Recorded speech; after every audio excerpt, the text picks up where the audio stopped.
안녕하십니까. 한의학 입문TV 강의를 맡은 한의사 이한영입니다. 반갑습니다. 오늘은 중경소조문 72조에서부터 75조 주로 발안하는 데 있어서 화사에 관한 것을 중점으로 한번 알아보겠습니다. 자, 처방도 굉장히 기네요. 계지탕에서 작약을 거하고 촉칠, 모료, 용거를 가해서 역을 구하는 처방이다. 예. 자, 일단은 처방은 일단은 제쳐놓고 우리가 있는 그대로 상한 맥부에 이렇게 맥부라고 했으면은 일단 태양병이다 라고 하는 것을 어느 정도는 우리가 이해할 수가 있죠. 그런데 의사가 화로서 핍박한데 요것은 자, 앞서서도 말했지만은 의사가 하재를 썼는데 이런 식으로 나와 있는 게 있지 않습니까? 그와 같은 그 관례로 볼 수가 있습니다. 앞으로 뒤에 나오니까 자, 마왕탕이라든가 계지탕을 쓴 것이 아니라 어떠한 열기에 의해 가지고서 우리 몸 신체에 가까이 대해 가지고 땀을 유발시키려고 했다는 거예요. 그런데 자, 망양 요것도 보통 조문에는 이것을 정문으로 해석이 되어 있는데 강평본에는 이것이 주의 문자로 되어 있어요. 이것은 당연히 주의 문자죠. 이와 같은 거는 주의다. 자, 그런데 아무런 이유도 없이 망양이다라고 이렇게 단서를 제공해 버린 거예요. 이게 말이 단서지 일종의 답이에요. 답. 앞으로 나타나는 증상은 망양증이다. 그러니까 이 글이 문제가 있는 거죠. 이와 같은 글쓰기 방식은 굉장히 잘못되어 있는 거죠.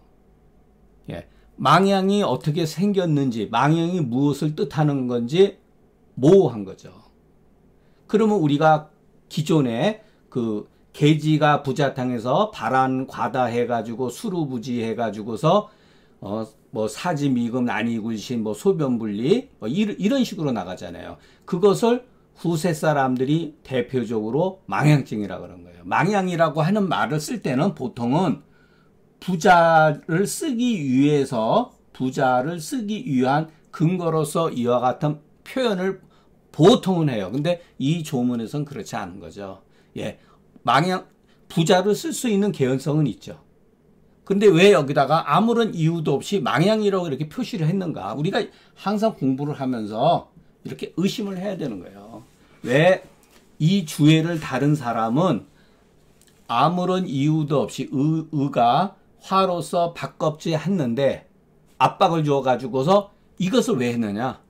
발안을 유도하려고 했던 거죠. 약이 있었던 없었던 이것은 하나의 고법의 하나의 흐름이죠. 이것도 하나의 고법이다.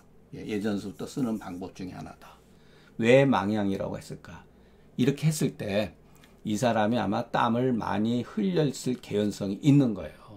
그렇기 때문에 망양이로 빠진 거죠. 그러니까 여기에는 이거로 인해 가지고서 발안을 너무 지나치게 했다라고 하는 의미가 담겨 있을 수도 있고 아니면은 발안을 하지 않았다 하더라도 망양으로 나타날 수 있는 개연성이 있다. 그러나 이것은 없는 구절로 생각을 해야 돼요.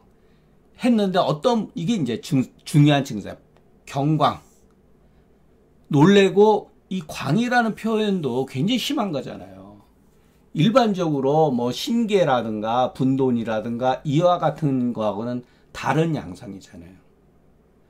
기와 불안한 자. 이거는 일종의 병정이죠. 그런데 여기에서 작약을 빼고 촉칠, 모료, 용골, 구역탕으로서 치료한다. 그러니까 대표적으로 이렇게 우리가 아주 놀래고 다소 발작적으로 흥분되었을 때는 이와 같은 경우를 써서 진심진경할 수 있는 어떠한 사실을 우리가 알 수가 있죠. 자, 이 조문은 그대로 모려, 용골, 계지, 촉칠, 생강, 백작약을 뺀 것은 뭐냐면은 상충이 심할 때는 백작약을 쓰질 않는다. 예, 그런 조건이 있었잖아요. 예, 그래서 아마 뺀 것 같아요. 자, 요거는 이거에 대한 제 견해니까 의화 박겁지자는 의환약하지와 같은 종류다. 문체도 똑같잖아요. 예, 문체 똑같잖아요. 그러니까 이것을 통해서 이것은 고법에 우리가 단서라는 것을 알 수가 있다. 이것은 다 단서라는 것을 알 수가 있다. 대체로 경광, 자, 경광. 우리가 봤을 때 환자가 막 흥분하고 놀래가지고 이렇게 광증을 이렇게 했을 때는 그래가지고 안절부절하죠. 기압은 안절부절. 이것은 대체적으로 그랬잖아요. 대체적으로 뇌열의 징후다. 이거는 대부분 누구든지 이런 사람이 오면은 열병으로 보고 양성으로 보잖아요. 뇌열의 징후죠. 그렇기 때문에 시효가 용골 모르탕으로서 치료할 수가 있지만 대체적으로는 이렇게 해야 되지만 경광불환자의 이것만 보면은 후세 사람이 뇌열의 증후로서 여길까 의심이 되어서 두려워해요. 이거 의심이 된다 이 소리예요. 생각한다. 아, 이것만 보면 후세 사람이, 저 같은 사람들이죠. 후세 사람, 아, 이건 뇌열의 징후구나 라고 생각하는 것을, 여기는 것을 의심이 들어서 걱정이 돼서 망향이라는 말을 딱 앞에다 갖다 쓴 거예요. 망향으로 구실로 삼은 거예요. 그러니까 이것은 망향 증상이지 뇌열의 징후가 아니라는 거예요. 이와 같은 표현은 올바른 표현은 아니지만 누구든지 이와 같이 생각할 수가 있기 때문에 이거는 열성질환이 아니고 한성, 음적 음병이다 라고 구실로 삼기 위해서 망향이란 말을 앞에다가 여기다가 살짝 갖다가 끼워놓은 거예요. 그런데 자, 약부차자 이와 같은 종류는 요와 같은 글 쓰는 것은 비유하자면은 우리가 문제를 읽기도 전에 우리가 시험 문제를 받았을 때 시험 문제를 읽기도 전에 먼저 답안지를 보는 것과 답안지를 보고 문제를 해결한 것과 똑같은 거예요. 이거는 제 표현법이에요. 그러니까 우리가 실제 임상에 있어서 이런 말들은 도움이 되지를 않아요. 그러니까 우리 예를 들어서 처음에 예를 들어서 우리가 글을 봤을 때, 이 본문을 봤을 때 이 조문이 없었다면은 요것만 가지고 우리가 냉정하게 이 증상만 봐주고 했을 때 과연 이 처방을 쓸 수가 있느냐? 쓸 수가 없죠. 저 같으면은 시효가 용을 모르탕을 쓰죠. 누구든지 경광이라든가 기와 불안을 보고서 이것은 뇌열의 조짐이라 생각할 수 있는 개연성이 있기 때문에 요 앞에다가 망향을 갖다가 딱 집어넣어 버린 거예요.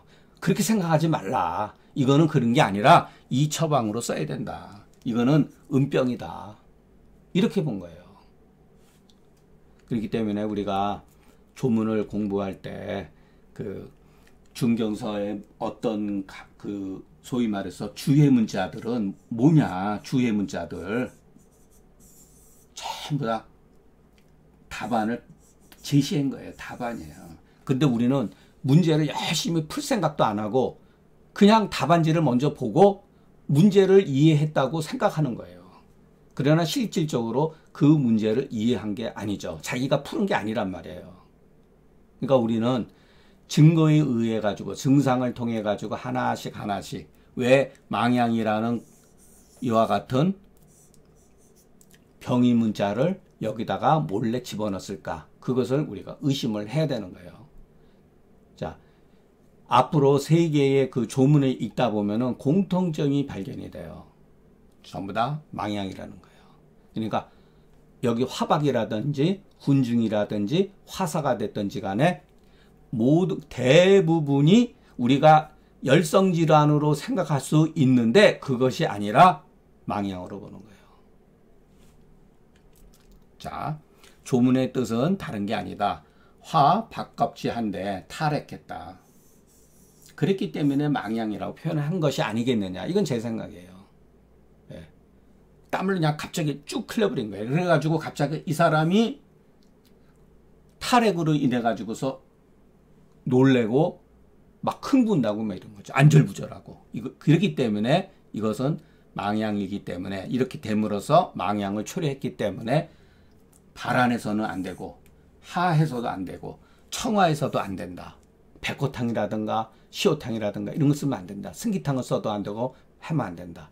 화갑죄 모든 사람들이 화 밥껍질 후에 그러나 모든 사람들이 반드시 망양으로 전속되는 것이 아니기 때문에 나타난 증상에 따라서 우리는 치료하는 게 좋다. 다만 계지탕 종류로 쓸 수 있는 개연성이 굉장히 많지만 우리가 속단할 수는 없다는 거죠. 예. 그러니까 이와 같은 조건의 괴병이 나타났다 할지라도 누구나 다 모두 망양으로 전속되는 것이 아니기 때문에 그 상황에 따라서 처리해야 된다. 예, 이거는 뭐 우리가 그 조문 밖의 어떤 언어의 그 같은 그 발상이니까 한번 생각해 볼 필요가 있습니다. 자, 다음에 화사. 태양병에 화로서 훈지한데 요즘에 말하면 한증 같은 거죠. 예, 불을 달궈 가지고 증기에 의해 가지고서 땀을 내게 하는 거죠. 그 사람이 반드시 이렇게 번조를 일으키고 심지어는 이 청이라고 하는 것은 푸른 소리가 아니라 변소죠. 화장실에 가서 혈변을 보는 거예요. 이런 것은 화사다. 그럼 왜 이렇게 됐을까? 딱 이렇게만 조문이 되어 있는데 훈증요법을 했는데 그 사람이 갑자기 막 답답해가지고 막 번조증을 일으키면서 심한 경우는 필이라 그랬지만 이것은 뭐 개연성으로 봐야 돼요. 그럴 수 있다. 예, 혈변을 볼 수도 있다. 근데 왜 이와 같은 정말로 급증이죠. 무서운 병이잖아요. 피를 보면은 무서운 병이죠. 왜 이와 같은 것들이 나타났을까? 예. 의심이 되죠. 왜 그랬을까? 요거에 대해서 태양병에 망탕으로서 발안하지 않고 화로서 훈증제함에 도리어 땀을 흘리게 하려는 거잖아요. 우리가 한증막 같은 거 하면 땀을 흘리잖아요. 근데 도리어 땀을 흘리지 않았다. 예, 이거는 제 해석이에요. 땀을 흘려야 되는데 땀을 흘리지 않고 이 증열이 도리어 내부로 압박을 줘가지고서 번조증을 이렇게 혈변을 일으키는 경우다. 이거는 화사다. 그러니까 이런 것을 화사라고 명한다. 그러니까 땀을 많이 흘려도 문제고 한증 이런 같은 경우서 땀을 흘리지 못하면서 오히려 그 증열에 의해 가지고 내부로 압박받았을 때 열이 혈변까지도 초래할 수가 있다는 거예요. 이거는 분명히 경험적 사실이기 때문에 쓴 거죠. 이와 같은 확률이 오늘날 같은 경우는 적다 할지라도 한증막에서 우리가 다 이렇게 몸의 컨디션이 좋아지는 게 아니라 개 중에는 이와 같은 번조증이라든가 심지어는 제가 며칠 전에 그 동네 분한테 들었는데 그 사우나실에 가가지고 그 노인이신데 갑자기 뇌출혈을 일으켰대요. 그래가지고 바로 사망을 하셨대요. 2, 3일 만에. 그리고 우리가 몸이 약한 분들이 그 목욕탕, 사우나실 같은 데 가가지고 졸도해가지고 넘어지는 경우도 굉장히 많아요. 사실 현대에 있어서도. 꼭 혈변을 보고 번조증을 일으키지 않았다 하더라도 그것들이 전부 다 이와 같은 화사에 의한 괴병이라는 거예요. 그럴 때는 앞서서 말한 개지가 용골모륵탕 거기다가 뭐 촉치를 뭐 집어넣을 수도 있고 그런 약을 쓸 수가 있다는 거예요. 확률적으로. 예. 그러니까 이런 것은 자주 발생할 수가 있다. 왜냐하면 현대에 있어서도 한증막이라든가 고열에 의해 가지고 하기 때문에. 그러니까 이거 사람마다 이 훈증이 좋을 수도 있지만 땀을 한번 흠뻑 빼면 몸에 노폐물 빠지고 좋을 수도 있지만 반대로 부작용이 있을 수가 있다. 이것을 우리가 그런 뜻에서 이 조문을 이해하는 게 좋다. 예. 자, 요거 두 번째 해석이요. 해설이요. 만약에 발안을 요함에 우리가 발안시켜야겠다. 지나친 것은 밑이 불급한 것과 같다. 지나치게 발안해도 문제가 되고 전혀 땀이 나지 않니 못해도 오히려 화사나 훈증에 의해 가지고서 병증이 오히려 심각하게 더 괴병을 초래할 수가 있다는 거예요. 그러나 적당하게 그 땀을 흘리게 된다면 무슨 문제가 되겠느냐. 화사라든가 훈증이라든가 또는 소침요법 같은 것이 그것을 통해 가지고 적당하게 땀을 흘린다면 아무런 문제가 안 되고 굉장히 효과가 좋았다는 거예요. 자, 훈증요법이 비록 화사를 피할 수가 없지만 화사가 나타날 수가 있죠. 그 효과가 전무하면 아무런 효과가 없었다면 이와 같은 사례들은 반드시 전해지지 않았을 것이다. 예, 그렇기 때문에 우리가 역으로 해석해서 부작용을 이렇게 잔뜩 세 개의 조문에 걸쳐서 화사, 훈증, 소침의 어떠한 괴병을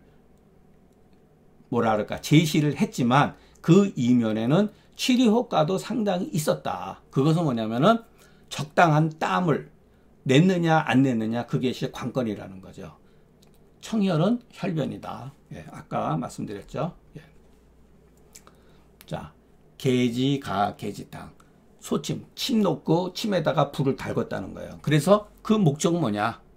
온열요법이지만 땀을 내게 하기 위한 거다. 이것은 지금 현재에서 어떤 식으로 했는지 사실은 잘 뭐 규명되어 있지는 않지만 목적은 땀을 흘리게 하려고 했다는 거예요. 예. 그런데 침처에 한사를 맞아 가지고서 어떤 그 핵이 일어나 가지고서 붉게 되는 자는 경우에는 반드시 분돈을 일으키니, 분돈이라는 건 뭐냐면은 기가 소복을 따라서 그러니까 심장 부위까지 아랫배에서부터 가슴 부위까지 무엇인가 이렇게 상충한다는 거예요. 치밀어 오른다는 게 이게 바로 분돈. 앞서서 설명했죠. 예, 이럴 때는 그 침 놓은 그 자리에 그 핵상에다가 한 장씩 떠고 그리고 계지탕을 쓰면 좋다. 근데 이제 요 문제에 대해서는 이게 과연 침처 피획해가지고 획기적이 뭐냐. 예. 소침해서 땀을 내게 한 후에 땀을 내게 한매 괴병이 유래된 것과 그 증상과 처방을 자세히 기록해서 후세에 전해주니, 오늘날 우리가 중경서를 보면 마치 선생님한테 직접 보고 듣는 교훈을 친견이 선생님의 교훈을 친히 듣는 것 같다. 우리가 글을 보면 알 수가 있잖아요. 예. 혹자는 이거는 제 후배가 그 현대의 그 관점에서 그 저한테 그 어떤 정보를 제공해 주는데 저도 이게 합당해서 붙였습니다. 침처에 피하는 핵기적이라고 하는 오늘날 말하면 침자리에 세균 감염의 징후를 볼 수가 있다. 이 말은 이치에 합당한 것 같다. 그래서 이 관점을 오늘날 그 세균 감염이 아니겠느냐 이렇게 볼 수가 있다는 거죠. 그러면은 옛날 사람들이 이 기록하는 방법들이 다소 그 의미가 조금 불투명한 게 있다 하더라도 이런 것을 가만히 내포해 보면은 이렇게 밝혀질 수가 있다는 거죠. 이거는 뭐 나름대로 근거가 있다고 봅니다. 그래서 요거는 나름대로 우리가 한 번쯤 이렇게 막연하게 생각하지 말고 이렇게 생각하는 게 좋다고 봅니다.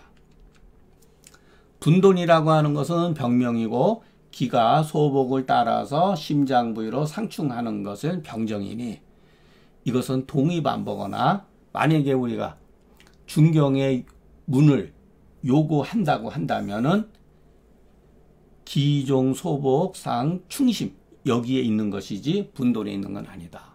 그러니까 이와 같은 병증에 있는 것이지 병명에 있는 게 아니다. 분돈이라고 그랬을 때 돼지가 뛰어간다. 요런 글이 없으면 분돈이 뭔지를 모르잖아요.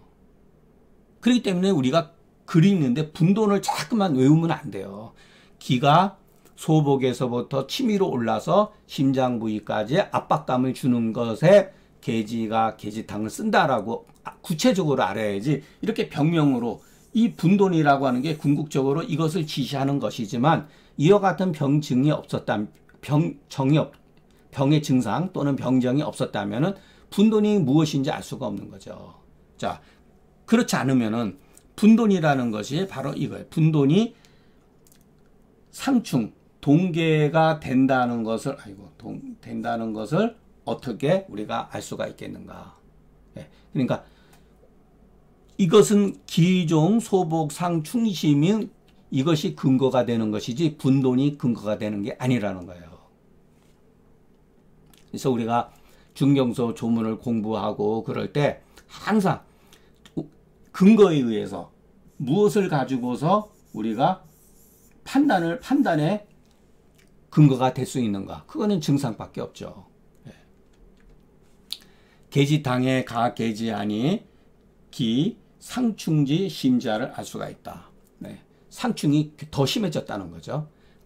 설사 분돈이 경우에 따라서는 분돈이 보이지 아니할지라도 잠재하고 있으니 여기에는 잠재하고 있는 거예요. 우리가 소위 말해서 표허라고 하는 것은 계지탕의 일종의 표허라고 이렇게 얘기를 하잖아요. 그래서 제가 소위라는 말을 쓴 거예요. 일반적으로 쓰는 말이니까. 말하자면 표허라는 것이 어찌 다만 표허에 그치겠는가. 이것은 제 주장이지만 여러분들이 요거는 한번 깊이 조금 생각했으면 좋겠습니다. 이른바 표허라고 하는 것이 어찌 다만 표허로만 그치겠는가. 내부에 수기가 상충이 내응하고 있는 것이 바로 표허라는 거예요. 이것이 이른바 계지탕의 적응증이라는 거죠. 그러니까 우리는 계지탕 하면 자꾸만 표허증이라든가, 표가 허한 사람은 이도 허한 경우가 굉장히 많아요.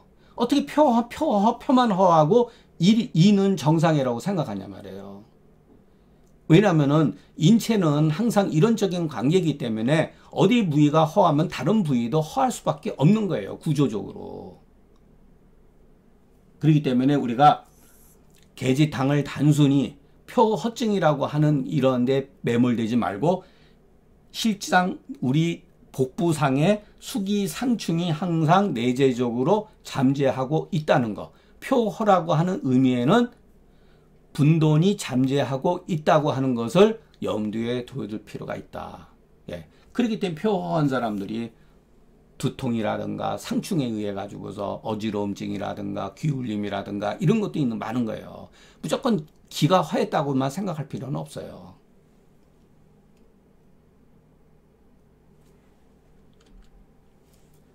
자, 요거는 이제 마지막 조문인데, 화역하지하고 소침으로 또 번조자는 요런 치료, 화사가 됐던 훈증이 됐던 이렇게도 하고, 또 치료가 안 되니까 또 소침으로 인해서 번조한 경우는, 그러니까 이 번조는 요거와 이것을 다 경유한 것을 우리가 알 수가 있죠. 그렇기 때문에 이와 같은 화사로 인한 번조증은, 또는 경광증, 번경증 같은 경우는 망양이라고 조문에서는 강조하고 있는 거죠. 이럴 때는 계지, 감초, 용골, 모료탕으로 처리하라. 계지, 감초, 용골, 모료탕은 감초, 용골, 모료, 계지. 이렇게 단출한 거죠. 이것을 통해서 보면은 계지와 감초, 용골과 모료가 들어갔을 때는 상당히 번경이라든가 심계항진이 심하다는 것을 우리가 어느 정도는 예측할 수가 있죠.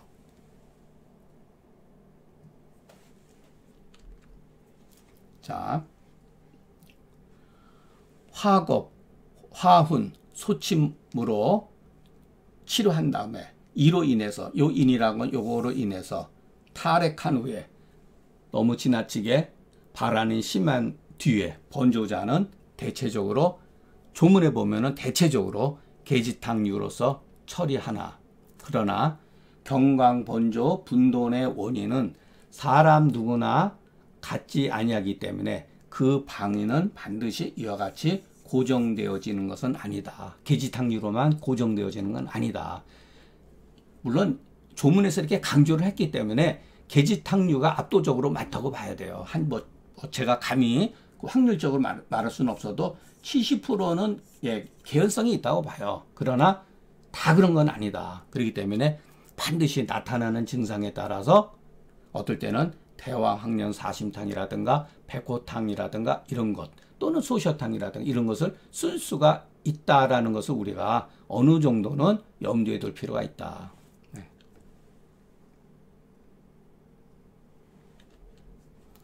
자, 오늘은 그 화사로 인한 불로 치료하는 그리고 불로 치료하는 그와 같은 방법에 의해 가지고서 나타나는 증상들은 대체적으로 망양으로 전속이 귀속이 되지만 그렇다고 누구나 다 망양으로 빠지는 것은 아니기 때문에 각각의 그 상황에 따라서 쓸 수는 있다. 요거